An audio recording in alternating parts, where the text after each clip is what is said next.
right, hello class, and welcome to another lecture on the minor prophets. Today we're going to be talking about Obadiah. Now, Obadiah is kind of famous, I guess, I don't know if that's the word you'd use, for being the shortest book in the Old Testament. So this shouldn't take us long, right? But it's probably one of those books that you don't know much about. And there's some historical events and so on in the book that help us maybe understand the book in depth. So we're going to go over that just a little bit.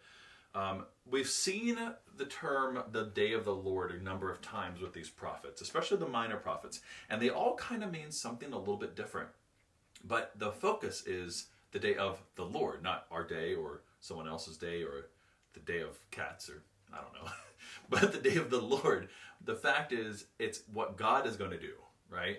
And most of the time it's something in the future, but not always like a distant future. Sometimes it's kind of almost more immediate. This is what's going to happen. The day of the Lord is going to be some kind of justice, some kind of hope, some kind of salvation, something like that. Okay, so the day of the Lord actually means something a little different in Obadiah. And Amos in our last book, he was this prophet called to the northern kingdom of Israel to really speak against the oppression and the injustice of the people of the north, particularly Jeroboam II, the king, and the Baal worship and all that was happening. And so the day of the Lord was judgment against the northern kingdom of Israel. Obadiah, his words are going to focus on the southern kingdom of Judah. And so he's from there. His name means the servant of the Lord. And so he's going to kind of fulfill that destiny of that. Now, one of the main focuses of Obadiah is against a people, a neighboring people called the Edomites.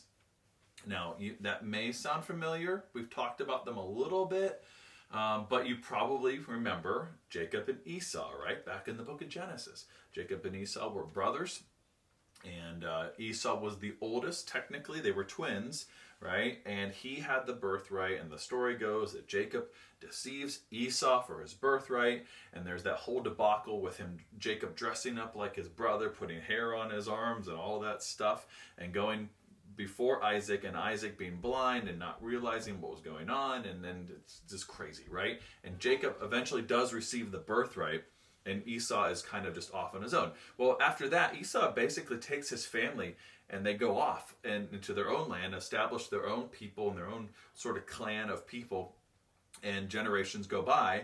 Well, those descendants of Esau become the Edomites.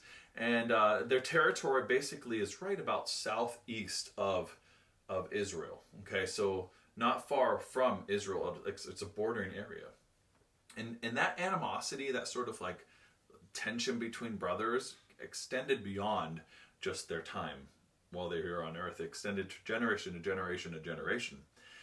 And even into the time when the Israelites are entering the promised land from the wilderness into Canaan under the leadership of Moses, when they first go up into that region and they send in spies and all that, right? They actually have to go around. Under Joshua, they have to go around Edom because that sort of tension is still there. It would have actually been a lot quicker to go through Edom, but the leaders were worried if they go through Edom, the land of the Edomites, they're not going to have safe passage. They're going to be attacked and all that, which is probably true. Well, fast forward hundreds of years to the time of Obadiah, the Edomites have become sort of a people who think that they're kind of, I don't know, I kind of view them as like kind of like Vikings. Like they pillage and destroy, and like they go into towns and just kind of like take what they want and destroy what they want, and then they go back home. They live in these sort of caves.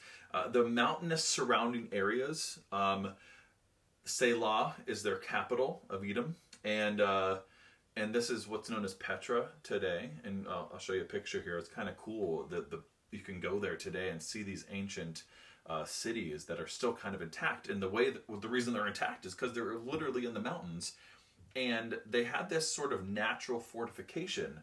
And so they would go into places like Judah or Jerusalem or wherever, surrounding areas, and they would just destroy them, right? They had a strong military might, and they would go in and take what they want and pillage and destroy and kill and whatever, and then they would go back home to their fortress that was built into the mountains and they felt like they were untouchable. No one could really get at them. And they had this sort of arrogance and pride with that. And they sort of felt like your God can't stand that. So there was this sort of like almost David and Goliath, Goliath mocking David kind of thing. Like, oh, you come at me with sticks, your God is nothing. That sort of attitude was with the Edomites too. And so Obadiah is saying the day of the Lord, okay, is going to be judgment against the people of Edom who think that they are above God and they think that they're untouchable. Well, God is the God of the universe, and they are just grains of sand in perspective of that. And so the good news of Obadiah is that God is going to hear the cries of the people of Judah.